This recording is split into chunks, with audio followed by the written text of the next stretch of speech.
Introducing Business Tech Guide, where business and tech meets endless possibilities. Join us whilst we explore the latest updates in the world of business and technology. Do not miss out.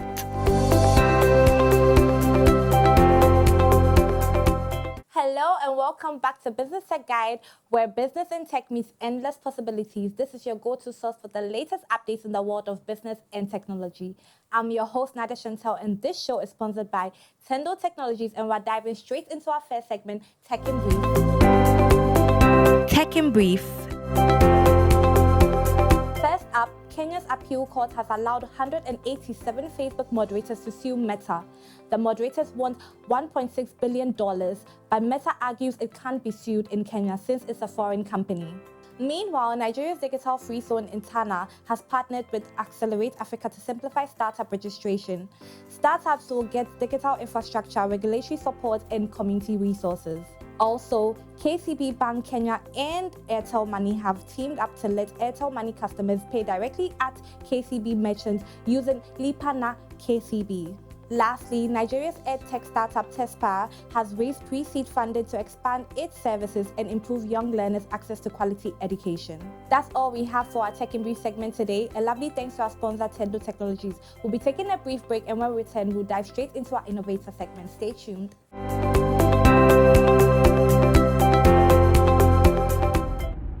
Tendo, based in Ghana, a platform for individuals to resell products using social media.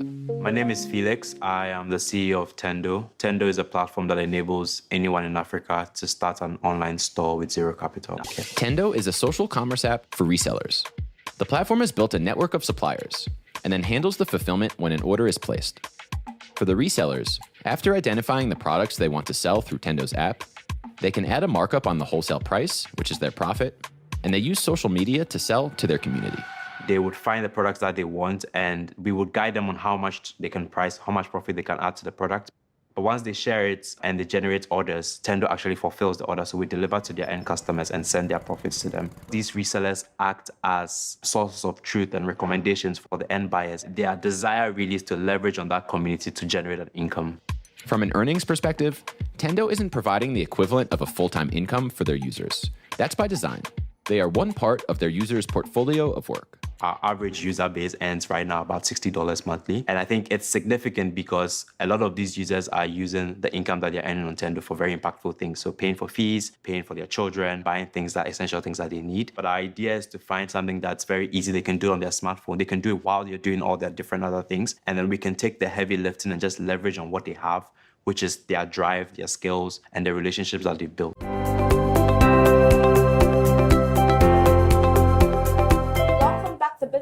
On DGN. Today we're thrilled to have Ruth Induta Morisi.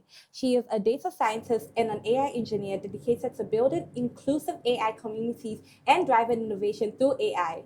Ruth, hi, how are you doing? Fine, thank you. I'm so Nadia. happy that you came. You're our second lady guest. Thank you for having me. Yes, we love it. So before we start the show, we ask some rapid fire questions to get the conversation moving smoothly. So we're going to head into that. Okay. Okay, so I'm first, not nervous. You shouldn't be like a chill. We're having a girls chat, so it'll be fine. Okay. So the first question is startup or corporate? Which one do you prefer? God. Startup, Startup, definitely. Why though? I love the thrill, the agility, and really you get to break things and make things again, and you're like charting your own path. Yeah. Very, very exciting. Which is good. It's nice. Okay, so meditation. But I do miss corporate. You miss corporate. The structure. Yeah. But startup. Okay, Definitely. that's good. Yeah. So now meditation or fitness? Girl, if you know me, you know fitness all day, Girl, every she looks day. so good. I'm so jealous. I was like, wow, Ruth, okay.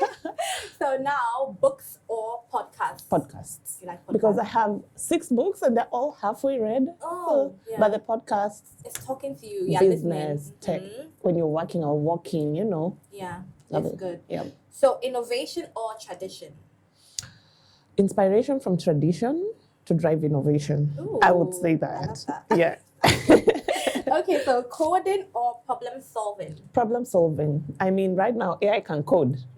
So we need to have the problems to solve. Okay, Yes. that's good. So now my last question to you is Python or R?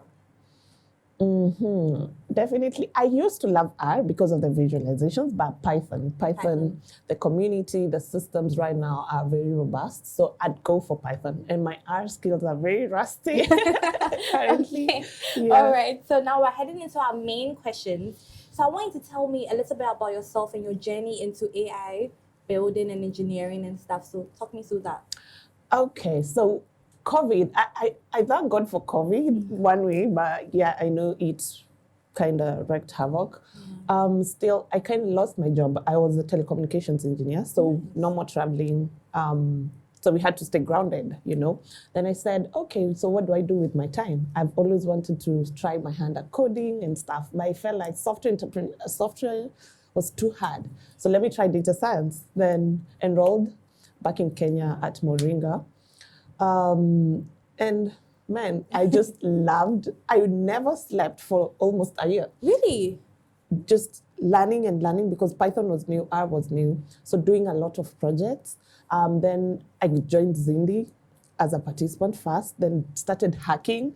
And I'm very, very competitive. So that spirit of competition just makes you want to learn more so that you rank higher and higher. Yeah. So it really, really sharpened my skills, did a lot of internships, projects. So in different fields before I really understood, okay, I kind of enjoy natural processing. I kind of enjoy computer vision. So I just decided, let's do everything and see what resonates with. Okay, Yeah. and then what resonated with you was AI.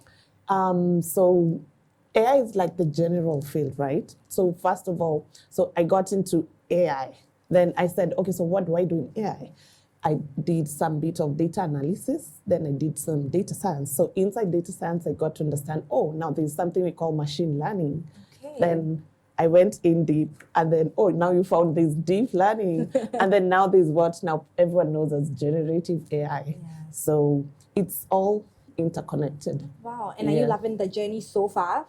Man, I mean, every day it's such a good time to be alive and to be in AI. Someone said the other day, it's like, remember when calculators were being introduced? Yes. Everyone thought, now It's there the were thing, riots. so easy. Now, AI is the same. I feel like AI would be like electricity. So right now it's like we're playing with the future electricity. So I'm really enjoying the innovations people are making in the space. And I'm just happy to be part of it. Yeah. Okay, that's Yeah. good. Wow, we love that you're enjoying your journey. Yeah. Because you have to love what you do.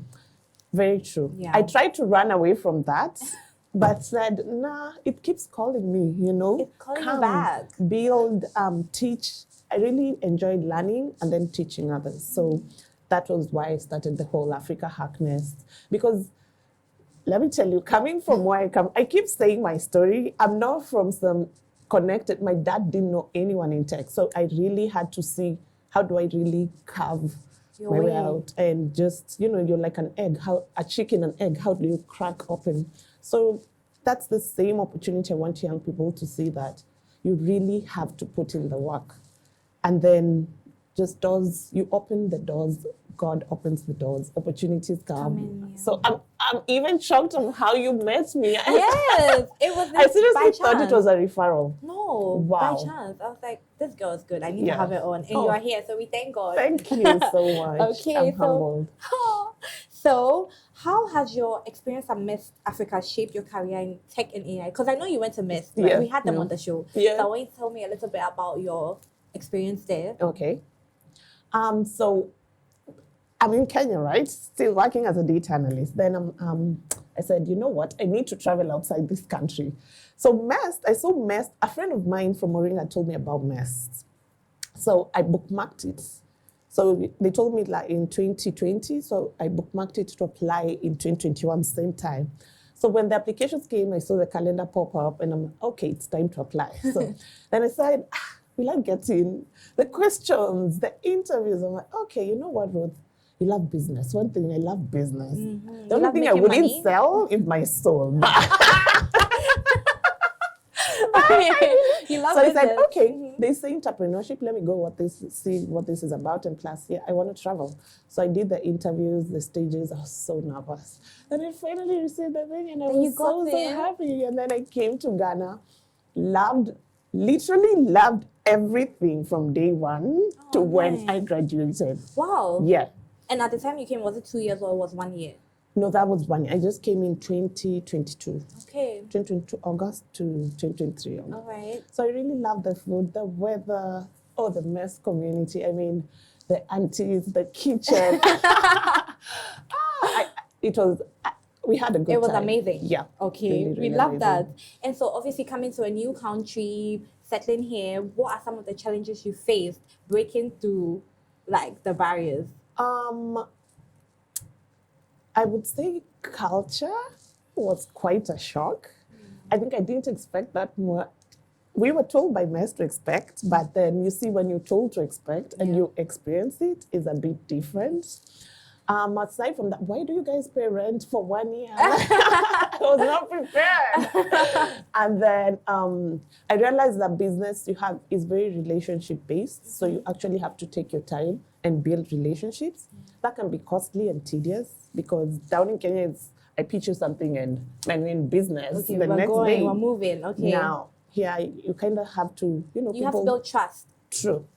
So I had to take time first learn, unlearn what I thought I knew, and then now be able to learn and Wow. yeah. So also, you told me about your cultural challenges. Now I want to know some challenges you faced whilst leading AI projects as well.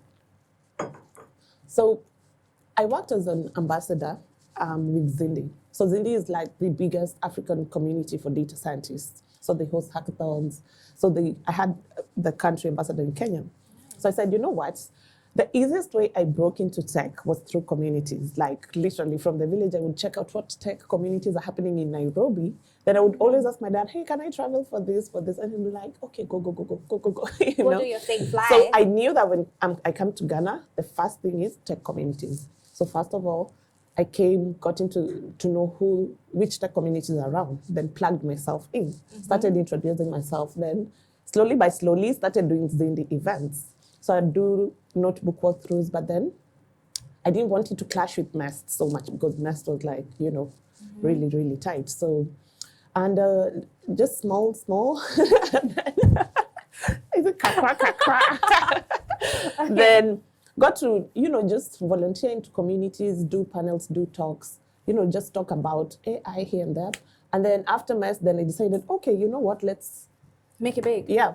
So now, again, working with the current Zindi ambassadors, we still do meetups, planning a lot of events. Can't wait to come to those events, okay? You guys, it's the right time. So actually, Zindi just launched a hackathon on crop disease detection. Wow. I don't know, let me just give you a brief overview. Give us a brief, yes. So JSV had sponsored a project with one of the leading startups here in agriculture.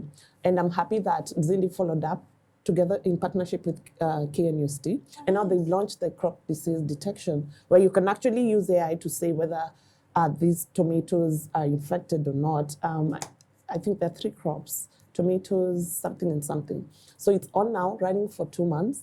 And I keep saying, Zindi Ghana community and Ghanaians have to win that money. Yeah, we have to. How much is the money though? So the first position gets $4,000. Yep. Are you ready? I'm ready, let's go.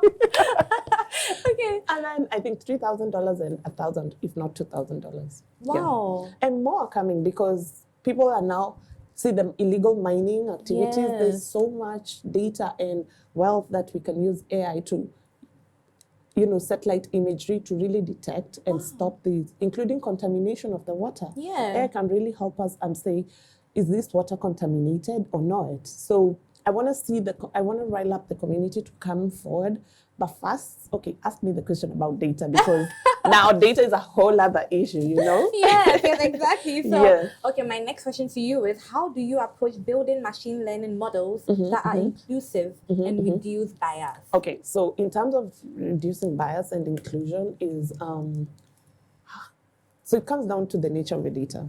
So let me ask you, if I teach you only how to pound fufu, then I can't tell you, you know what, I want you to make chicken curry. I have never taught you how to make chicken curry, so how will you know? Yeah. See? It'll be So tough. the training data, like the lessons I teach you, need to be very inclusive of Yeah. So it's the same way with AI models and machine learning models. Just ensure, how is your data balanced? In case you're working with data sets that deal with men and women, what's the ratio of men and women in that data set? If you're working with data set about the world, how well represented have you done with the Arabics, with the African people, with whites, with Black American, with Hispanics? So you need to look at these small nuances and really say, okay, first of all, I give a disclaimer that my machine learning model is biased towards this because I did not incorporate. Yeah. So it comes down to your training data, basically. Yeah. Okay, so you have to train the data. Okay. Okay, the other thing also, I know AI experts will come after my neck if I don't say this. Machine learning, it's not a black box. Like, we can explain the algorithms that we call machine learning. They're just a set of instructions that have been mathematically computed to come up with an algorithm, right? Yeah. So there are techniques that we use, and now Zindi in every hackathon has to say that use explainable AI techniques, because that really demystifies how this black box works. And then Google is now running a campaign on responsible AI. Guys, AI models need to do no harm, because we can see every coin has two sides. Two sides, yeah. Good side and the bad side. Negative, positive. Exactly. So, yeah. So you really need to be champions of responsible AI. How is the data collected? Images of kids, how are they used? Like, we need to really protect the decency of humanity. Yeah. Okay, so we need to include all these things when we are making AI and all these things. Exactly. All right, that's good. So now to ask, what role does data collection play in promoting the growth of AI in Africa? Because you're talking about data collection. Data collection, right? Okay. So this is the thing. It's like we're baking a cake. Now, machine learning model is a cake.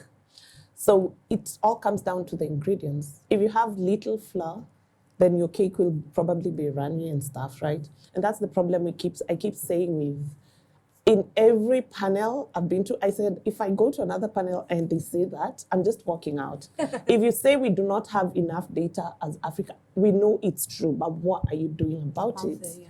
Because we can't just keep talking on panels, oh, we do not have African data, we need people to come save us. Guys, we're the ones to save ourselves. Yeah. No one is interested in collecting our data, we do it. What's your other name, your Ghanaian name? Yeah. So every time you type "yeah" on your phone, it tries to autocorrect, right? Yes. Because it doesn't know as an So when we put out a challenge, submit your African name and meaning, we want to train models to actually understand and appreciate African names, so that we stop the whole autocorrect. And like, people will go to ChatGPT, hey, give me 5 user personas for an interview I'm having, and use Ghanaian names. And then you're shocked that the names they give, it's like, this is not Ghanaian names. Yeah. So data is very, very important. Yeah. We can whine all day that data is the big oil. But if we do not collect the data, clean it, label it, guys, at the end of the day, the models understand English, right? So you want now ChatGPT to speak tree. Yeah. But you've not provided tree data. And to tell it that when I say thank you, I mean Midasi. Yeah. So there's a lot of cleaning to be done. And that's what people are lazy about. Like, collect data, clean, and then we'll come to this building fancy stuff. Yeah. But the harsh, tough work is it has in the to be. pipeline. I get it. So we have to do more as Africans to help ourselves, push ourselves. Thank you. All right. So now, can you tell us more about your role as a community builder for AI, and why is it so important? I mean, we just spoke about we have to feed the AI with things about Africa. So tell us, how do you do that? One thing I love about Africa is community. We never stop giving and sharing. Like, so many summits happen, people launch their products, and then they come, hey, Africa, we know you have the community. And community is so amazing because we learn from each other, So myself, coming from a very beginner level, know nothing, got into community, started volunteering, started taking part. Now I said, okay, now I'm done. Now let me start, contributing. Not just sit down, let other people write code. No, I want to do it. I want to be part of that conversation. So that is the same thing that drives me as an AI community builder, that, hey, oh, today this Llama, you keep seeing people say Llama 3.2 has been released. Come back to community. Hey guys, hey Africa Happiness, hey Zindi Ghana, what can we do with these models? Then you keep saying we don't have resources. You reach out to these companies and you say, hey, we have a community of 1,000 builders. Give us resources. Yeah. And if you show them proof, they'll obviously give you something. And form partnerships and say, you know what?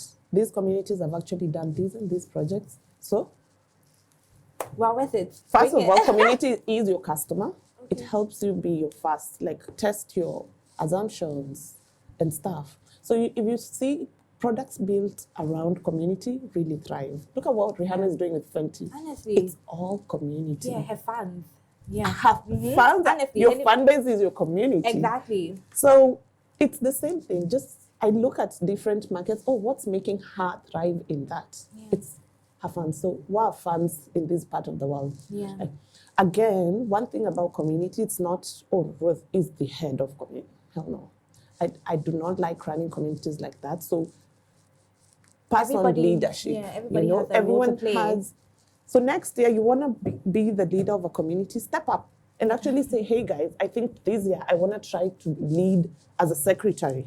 Oh, hey guys, from my experience last year, this year I want to step up as the vice president of the club, you know? Yeah. So, and especially women, put yourself out there, not only in like some positions, but step up to positions of leadership. And use this in your next interview to say, I have led ISEC with 5 universities under my arm, and we did this, this, and this. Yeah, it makes sense. And then stop, pass it on. Like always send the No, but elevator you know that people down. don't like to pass on power. That's like a thing. Now that's becoming a thing Yeah. in tech communities, Oh, especially. now? Oh, Yeah. wow. Okay. Because now you found that, oh, there's glory in being a leader and all that. Send down that elevator. It already took you. How up do you want to go? People are just so greedy sometimes. So I don't know. It's just human nature. You have Anyway. to try as a company, Yeah. as a community, to do better. I think you can always step back and be like a secretariat and enable, like, Other people. mentor the leaders, you know, mentor future leaders, because it's really powerful to see politicians are people who led clubs in universities. That's true. You know, if they were not given that, Opportunity. we would have missed out on some pretty great leaders. Yeah. So, Makes sense. Yeah. So my next question is, what excites you most about the potential for AI's social impact? that's really, really, you just asked me what's my 5-year plan, right? Okay, tell me. I keep saying this. I know you've had me say this so many times. Africa, we are full of problems, which is good. So I see so much opportunities for young people in education. Now with LLMs here. In health, oh my goodness. If only we stop depending on the government and try to build systems that help even, you know, moms, newborn kids, cancer patients. I know there's innovations going around, but now if we sat down and really collected this data, that's what really, really excites me. For the next 3 years, just building infrastructure around agriculture, you know, and tech. Yeah. It's okay, we have so many agri-techs for sure. Or everyone is sending a farmer to send money and to maybe sell produce. Good. But how are we using that data? There's some processes that we can, you know, automate in terms of climate. I think people thought climate was such a big thing. Everyone was saying climate. Now we are seeing the after effects. The hurricanes happening, and you think it's only in the Americas? It's coming. It's coming. So you better stay ahead of the curve. You know, look at the illegal mining situation. That contamination is not going to happen just in the Western region. It's coming down all the way to the food we eat in Accra, to the water. The water. So we really, really need to wake up. I love that the youth are waking up, though. Yes. You know, Everybody's So- doing something now. So, now everyone is actually looking for data. yeah. So the other day we were running a hackathon to just determine illegal mining and stuff, and we were looking for data that spans back when 2016. That doesn't reflect the reality on the ground. So right now we're saying actively look for this data, learn how to do new techniques. So I see so many opportunities, collaboration with other countries. Yeah. And there's something UNICEF says, UNICEF builds, is currently championing called the digital public infrastructure. So see, when you build an infrastructure, it's like you've built a road. I can come and set up a shop on that road. Someone else can come and set up a salon. So what I'm really challenging my community is to build something that other people can build on top of as Africans. Yeah. And then you know what? It doesn't have to end in Ghana. Oh, we loved the health management system in Ghana built by university students. Let me not mention, I know the rivalry, but so come implement it in South Africa, because it's a digital public infrastructure. So there are also applications like digital public goods that, hey, you know what? I'll open source this and let it be used, but then I get to make money in this way, but the impact is so great. So for impact, I'm really looking on how AI, digital public infrastructure, and digital public goods can really help solve interoperable problems. Yeah. Okay, so you want to solve problems simultaneously. Mm-hmm. Okay. Yeah. Okay, that makes sense. So my last question to you is, Okay. how do you envision the future of AI transforming industries in Africa over the next decade? The next decade? Yeah. Girl, every day. It's a struggle. You see, I can't even predict because, wow, right now, 10 years is a long time. Yeah, it's a long Ask me time. about next year. Next year. Okay, Like, give me next year then. because right now the advancement, I mean, I love what the Western world is doing with innovation. Because, I mean, when ChatGPT was launched, that's when people were AI now. And it just demystified the whole thing. Otherwise, before, people would just, say, oh, data science, and we don't understand what are you saying. Yeah. So I see a lot of applications coming in, a lot of automation. But that now comes down to the databases and the servers these companies use, because you realize the richest companies are like the old legacy systems back to corporate. They're not startups, really. Yeah. So you go there and you want to make their operations better, but the data is scattered. The departments work. They don't work hand in hand. Okay. So really putting up systems is a bit tough, especially in Africa. So unless it comes from the top and it trickles down. So I'm really hoping I want to see leaders really immerse themselves into understanding what artificial intelligence means. And politicians. I want to live in a country, in a continent where before any election, we make sure our leaders understand innovation. Because they get into power and they start regulating. The first thing is you set up an AI task force. Why? Now you're slowing down innovation that has barely even started, Yeah. So just have very tech-savvy leaders, man. Okay. Like, before you even vote for your district rep, does he know about tech? How will he Because the promote world digital? is like tech now. Everything is tech. So Okay, but the other thing is this. I do not want to discourage people who are not into tech. Guys, tech is an enabler. okay. So you have your background in, let's say, a very non-tech field. And now we are here talking AI. Remember, we need your domain experience. Like, I struggle so much working in certain fields because I don't have the domain experience. So what do? I bring together people with domain experience and the you mix data them. scientists. So that's what the Africa Hack Nest is really about. It's a nest that we are bringing together these domain experts who really don't have time to learn tech and stuff, but they have that experience. Like, I can't create an AI model to detect cancer or breast cancer or anything because I do not know how a cancer cells look, but I know how a machine learning algorithm works. So I need a fusion of this. So really, non-tech people, They are also you're very gold. important. Yeah. Because now, with your experience and our experience, we come together and we create. So the thing that people are working in silos, hell no. Let's Come work together. together because we really have awesome initiatives coming up. And we have the data scientists, we have the AI engineers, but we need domain experts. You need people who are not into tech. We need people heavily. in biotech. Okay. We need people in agriculture.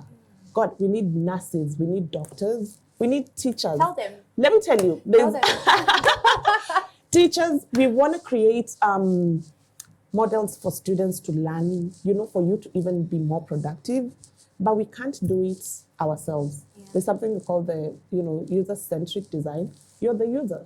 If I don't co-create this with you, you have shares in this.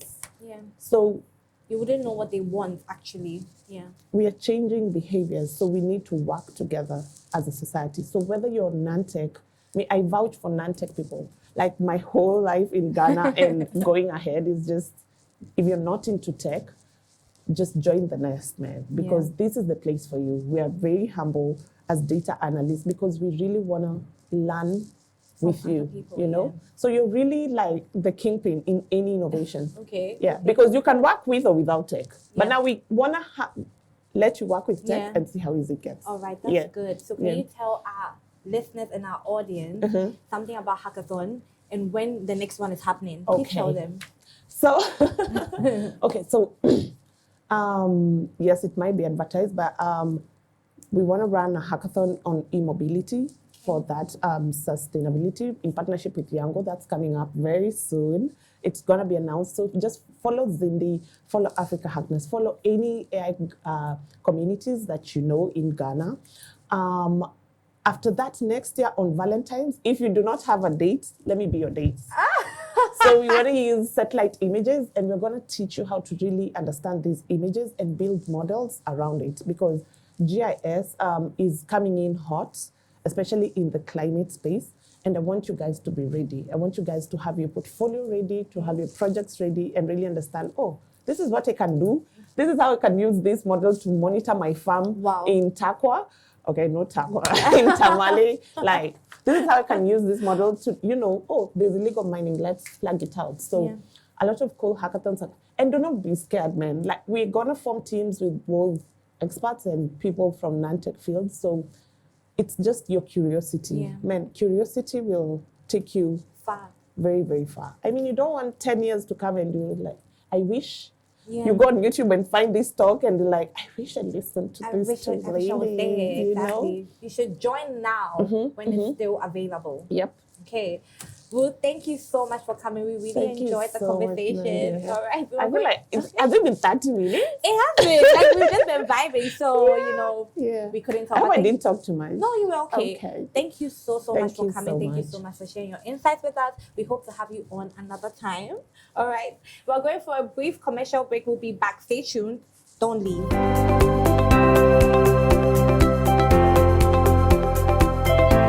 Send the your best at wow business. Wa brown news is simple. Go bomb. Hanko bombe needing the tendo. Mami nchire. Kojo chire. We yati send you wako kejeti akwaji store na se wako makola akwaji store ba uti ufi. Download the app ni your friend Nintendo na sign it up. Nchire mana se minjai. Kojo chire. Sign up ni simple app ni si free. Wa download we are sign app no mami nchire send you be use app. We be app na we be hu nyama bebre o nti hwe ne u betimi aton. Mi nchire mana. Kojo chire. Hu ne opese oton na fa profit to 25 cedi 50 cedis and now 1 billion. Mi nchire mana. Kojo chire. Audio profit atu so we na fa post ko social media Twitter, Instagram, Snapchat. Me use Twitter and to be click link no kwoto sa de na di nipa sika man na mfa so na kudon na beto account me za kire mana kojo kirem ko honum ne obehu bia fa wo de to so profit no wo dia some amu ni se convoy enye car ba ko pa na de ntimi hu yanam ko ka cha me na mfofo say na aba nti wo mun download it tendo am make money me kire man. Opportunity Spotlight. Welcome back to Opportunity Spotlight on Business Tech Guide, where we highlight potential game-changing opportunities. Africa Tech Festival Africa Ignite Pitch Competition is on November 14th. Winners will compete in the Startup World Grand Finale in San Francisco for a chance to win $1 million. Apply now to enter on africastechfestival.com. We're going for a short commercial break. When we're back, we will head into Business Tool of the Week. Stay tuned.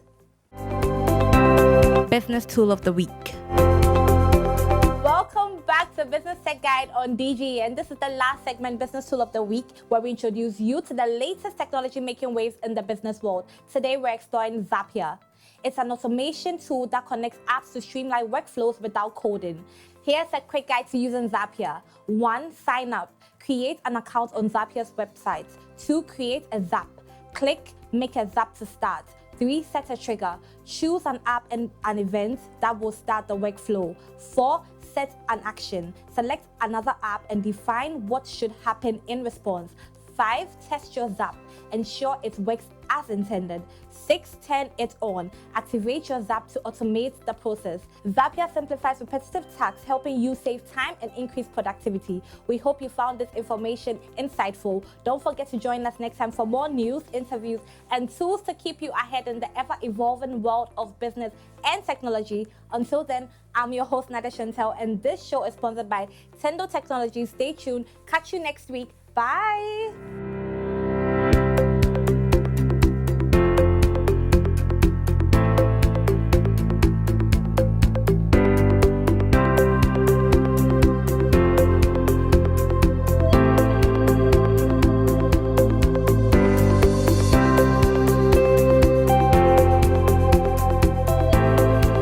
Introducing Business Tech Guide, where business and tech meets endless possibilities. Join us whilst we explore the latest updates in the world of business and technology. Do not miss out.